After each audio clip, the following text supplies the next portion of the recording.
NACL a little bit? Yes, we can do that. So we are live on YouTube. I thought we'll take some questions which are out of bootcamp. Something. I'll talk to you one-on-one. We'll sort out the NACL stuff. Yeah.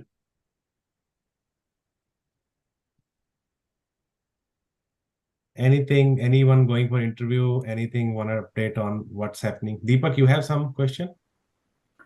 Yes. Do you mind coming on camera if possible? We can just. Oh, sure. 1 second. Thank you so much. Anybody asking questions, they can be on camera. It would be great.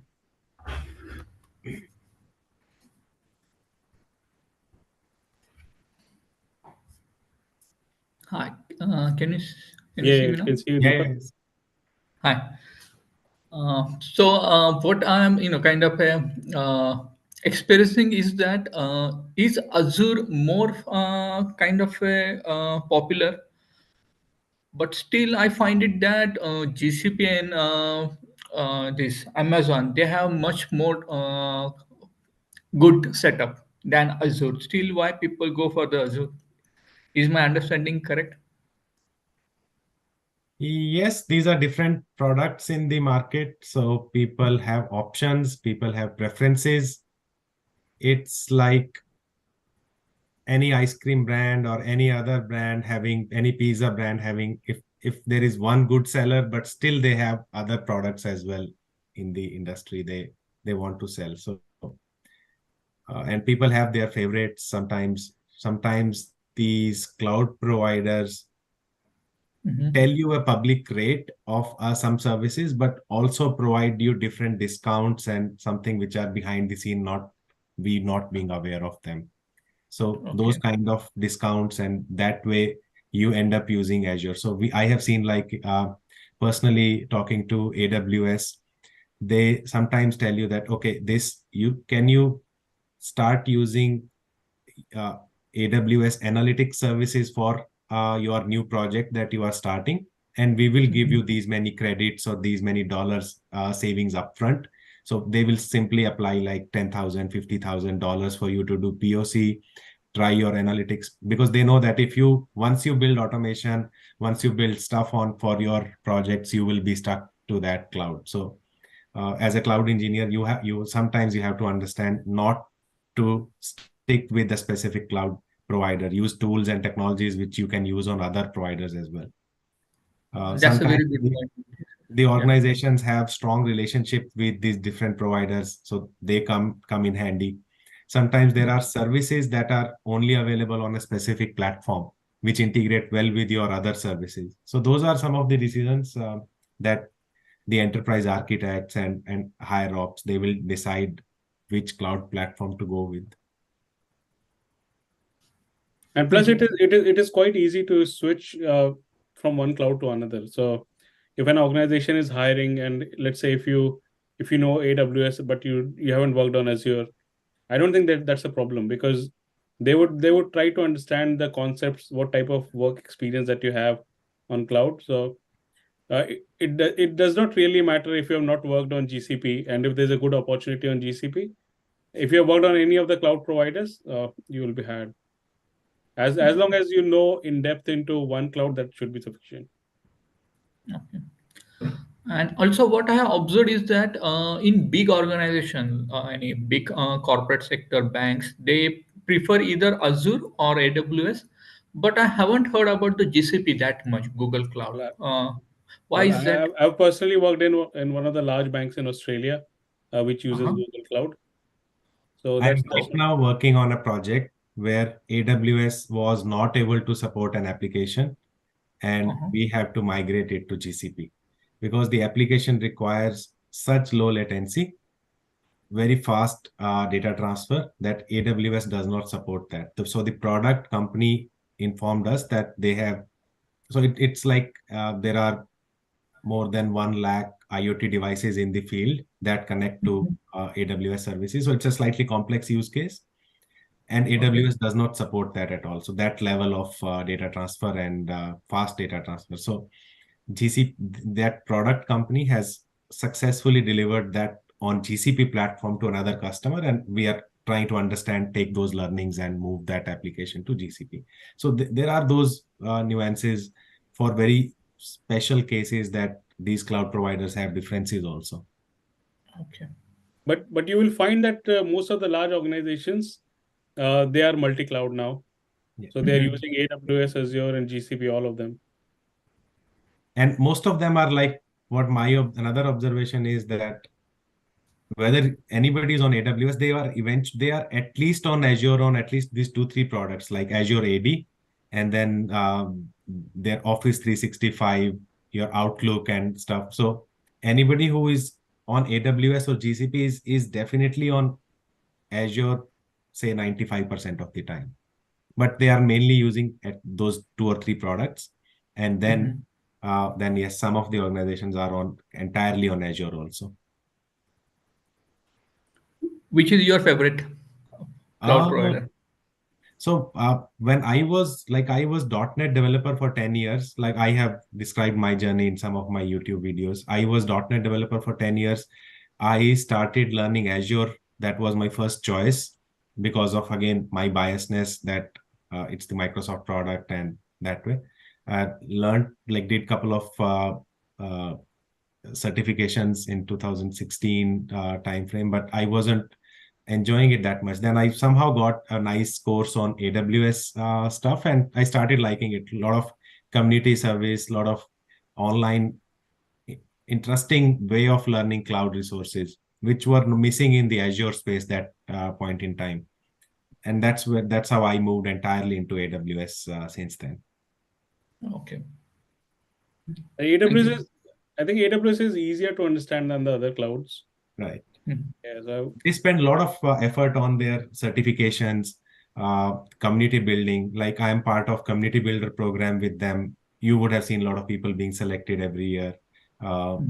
They spend a lot of time on these. Like I did 5 or 6 certifications with them. They invited us for additional questions writing for certification. So they won't say that we will finalize these questions. They will take input that you Okay. prepare new questions, then their next level of experts will analyze them based on their, like, every question in AWS certification is meant for you to learn something.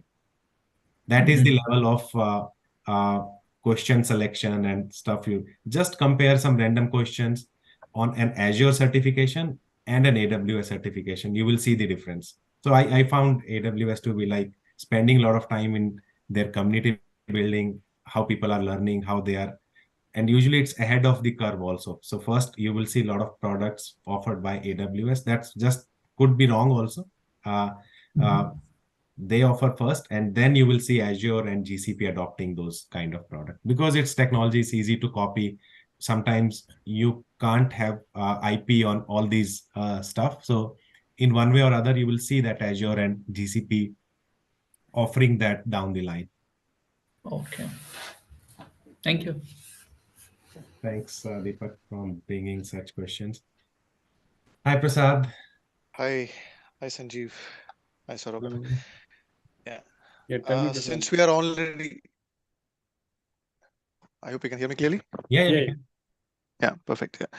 Since we are already on the topic of learning, actually, I just wanted few inputs from both of you. What is the best possible way to get the maximum out of cloud from the hands-on perspective? I mean, like from the technical perspective, because we do have a lot of these concepts like this load balancers, all these things. To be very honest, theoretically, a student always knows all of these things, but from a technical standpoint, if I really miss something like a small thing like a load balancer, the impact on the entire application landscape can be quite big, but I have to understand this thing. So it's like a race for a student to first focus also on the theoretical aspects of all of these components versus actually having them done in a hands-on way. So do you have any specific inputs, okay, or any suggestions which one can follow in order to like take this grasping very easily or try to understand these things in an easy way? Yeah, so I can take that first. See, first you have to learn all the different concepts, at least the basic ones. So we covered S3, IAM, EC2, there RDS. There are a lot other important concepts. So especially the networking part. So you have all these security groups, you have subnets, VPCs, also load balancers. So it keeps on changing depending on your requirement. So sometimes you will need to use your SQS, sometimes SNS, some sort of other configuration. Sometimes your monitoring is also very important. So in order to grasp whether you are doing it correctly or not, after you have done some sort of theoretical studies, after you have done some sort of practicals, and you understand the technology, but how do you implement it? I would suggest going into the AWS documentation. There are lots of different white papers. There are lots of different architectural diagrams there. So you look at your use case which you are trying to. So yeah, the AWS white papers, it's all divided between the different industry segments, how you should be creating an architecture. So try to refer to that. And if there is a service which you don't understand, which corresponds to a similar use case, then you go into the service and then try to understand that. For example, you might not have thought of using Kinesis in your architecture, but maybe Kinesis might be that might give you a better outlook. So what you would do is you would go into the architectural white papers, try to understand what are the different technologies used, whether they're using CloudFront CDN, whether they're using any sort of new technology, and then try to read more and see if that can be implemented.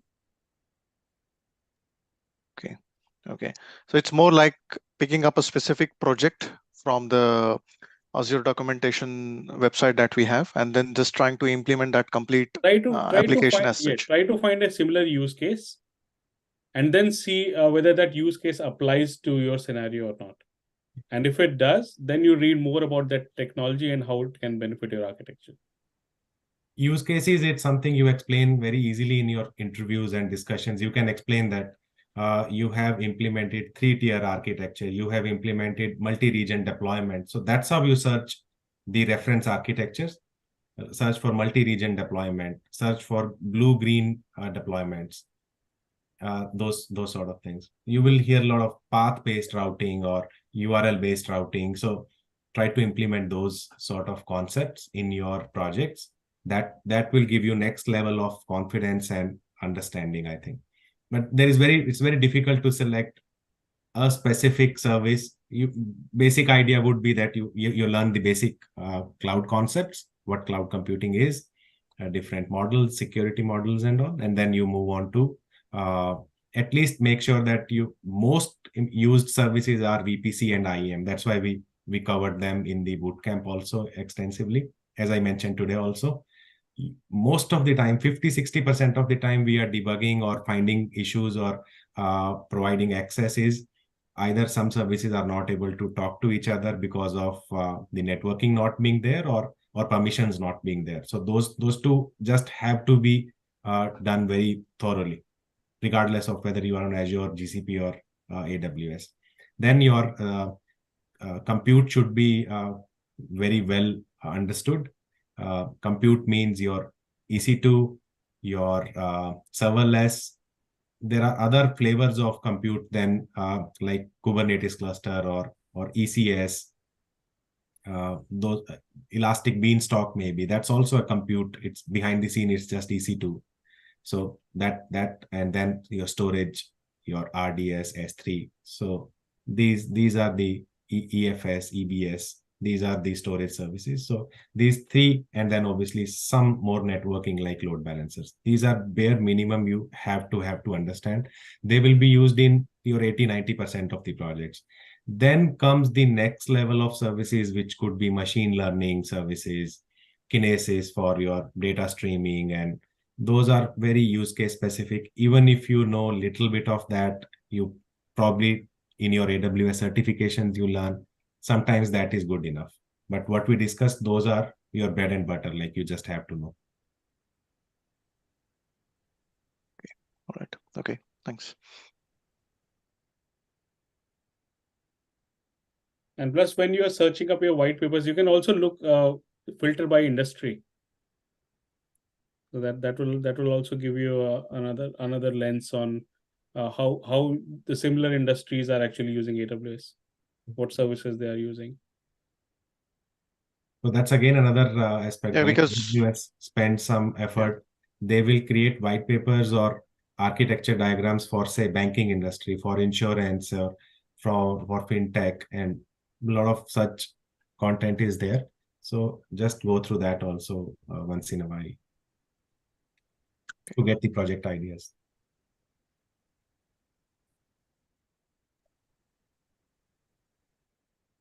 All right. So, any more questions, anyone? I have a different kind of question, a kind of higher level, you can say. I subscribe to myself subscribe to AWS services. I'm getting the mails, and they are requesting me to join that generative AI boot camp. So, is it, as of now, is it necessary for us to join such boot camps, according to you? It's not necessary. Those are some of the marketing emails that AWS will send based on, I don't know, maybe you are creating those AI services, or some random campaign they are doing in your country. So that could be the reason. Like we usually get such, like if some event is happening in Australia, we do get notification that. So it depends on your preference if you want to join those. Some of them are free. Most of the time they are free events, and if they are coming from AWS. So if you have time, you have interest, you can join them. I used to when I was learning, but now not so much going for those sort of events. Yeah, it's free of cost. Those boot camps are free of cost. You're right. Yeah. But nowadays, we're a lot of hearing about a kind of buzz as far as this generative AI is concerned. A lot of buzz is there. Correct. It is. We will also bring some content on generative AI shortly on YouTube channel. So we are also learning it nowadays. So yeah, we should be aware of this. We should, as an experienced professional, if you are just starting to learn AWS and cloud, it can be a bit of too much of task for you. But if you are an experienced professional, you are working in the industry, you need to learn these things. Otherwise, this will be another buzzword, another used thing in the industry, will be a differentiator in future. So you are competing with somebody else, and they have this skill on data science or generative AI, and they might get preference. So we just need to keep up with the technology. Yep. Correct. We'll be bringing up the AI and ML content very soon on our channel. We're planning to. Okay. That sounds really nice. Thank you.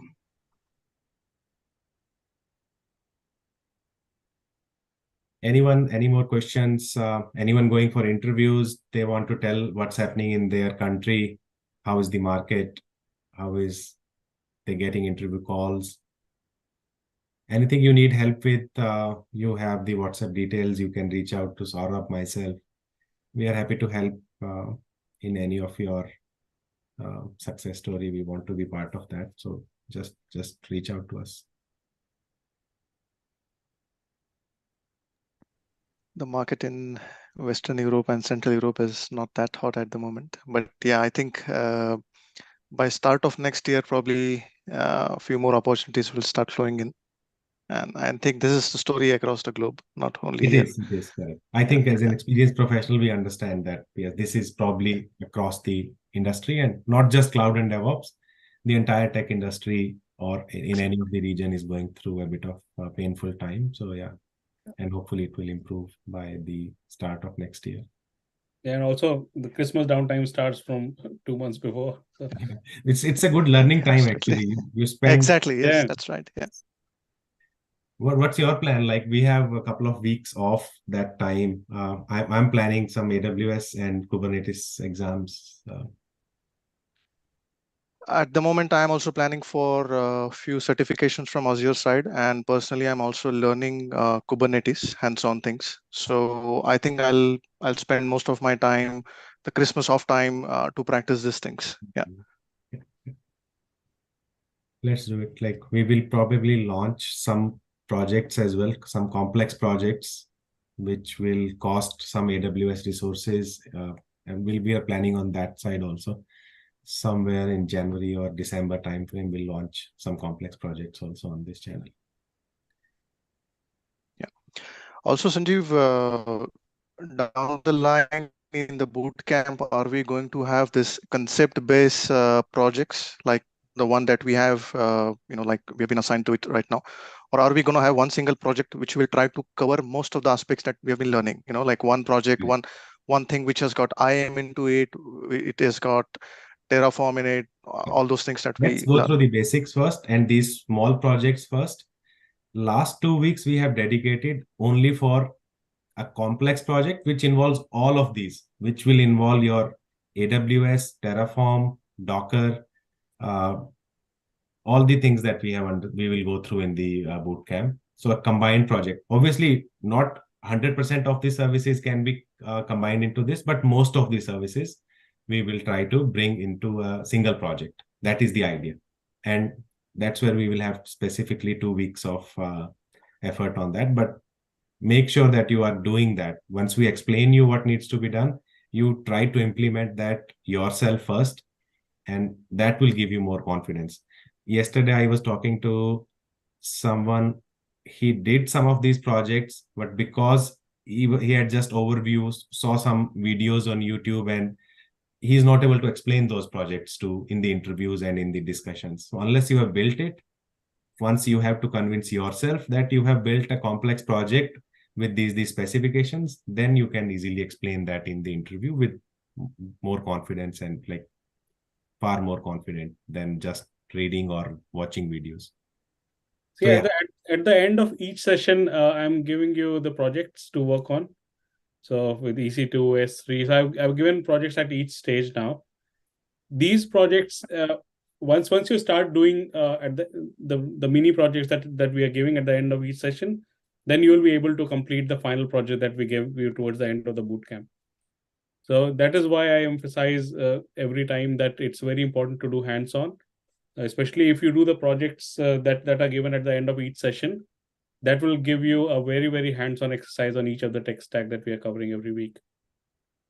So we give projects on Jenkins Artifactory, EC2, S3, IAM, Git, Linux, everything that we have. So there are projects corresponding to each one of them.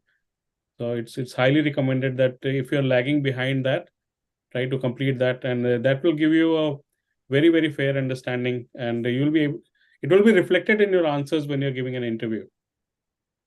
So it's extremely important. Okay, let's quickly take a couple of questions from YouTube. Most like very favorite question: can a fresher get a DevOps job in India? Saurabh, what's your thought? Can freshers is DevOps and cloud actually for freshers? It all depends on what the requirement of an organization is. So we have seen that many times in large organizations, and even the organizations that I have worked in, there are DevOps teams which do hire freshers.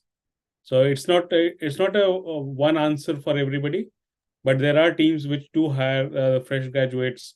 There will be a lot of experienced people in the team, and they will hire fresh graduates to look at the same problem with a different lens.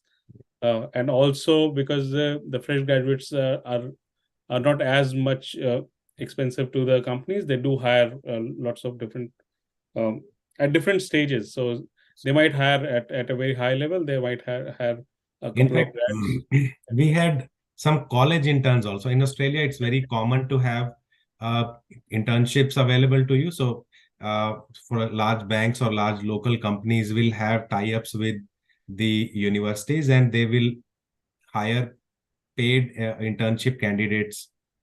And even those we are able to consume them, and they are like, some of those are like so expert in some of the things. You just carve out a task for them, and then explain them a little bit, spend some time with them because they want to learn few things, and they are able to deliver those sort of things. So Yeah. so it's freshers, with 4 years of education and maybe certifications and such boot camps. And yes, it might be a struggle. DevOps, sometimes people look for experience, but there is something for everyone in here. Like, it's a very big piece of pie, and everybody can have a share in that. And plus, if you have your skills organized, if you have learned, Yeah. it makes a big difference when you're going in for an interview. So for somebody who has not much idea about it and compare it to someone who is able to demonstrate hands-on, so that's a very big difference. Sometimes you will also find that people who have worked in DevOps and cloud, they work for 4-5 years, but they're not able to demonstrate it. But somebody who has just worked for 8 months, they are able to outshine. So the number of years of experience is not a challenge. So it's the knowledge that is a challenge. So if you are able to acquire it, why not? The second question is, will DevOps engineer be the first choice for switching to ML ops or data ops things in future? So I think, yes, that's what I have seen trend. As we mentioned earlier, we are also learning generative AI or anything related to data science nowadays.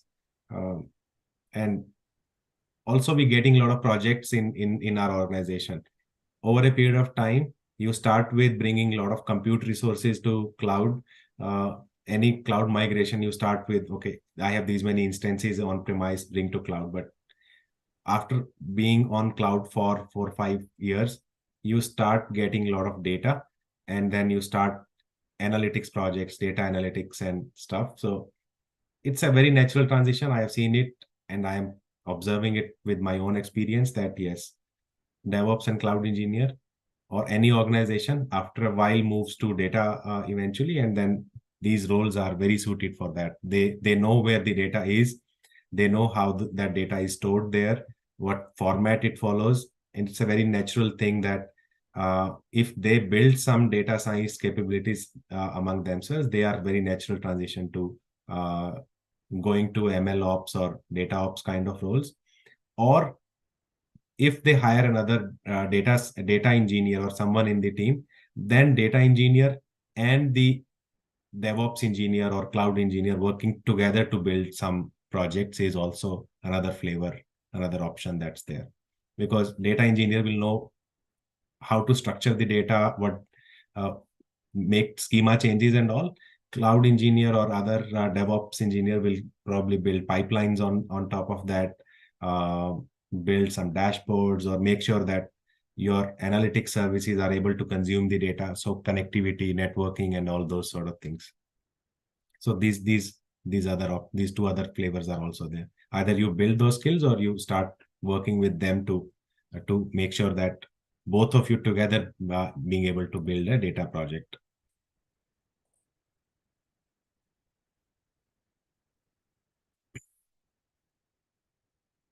Okay, not enough questions on YouTube more. Those were the 2 or 3 questions. So yeah, I think we are close to 4 hours now, Sanjeev. Yeah. Let's close this one. Next week we are looking at Terraform and the resources that we created on AWS manually right now. We will bring in automation. We will bring in pipelines, best practices, and all sort of things on Terraform. So make sure you join. Thank you, everyone. All right. Thank you, everyone. Thank you. Thank you, Sanjeev. Thanks for staying 4 hours. Thank All you. right. Bye. Thanks a lot, Sanjay, everyone. Bye. Thank you.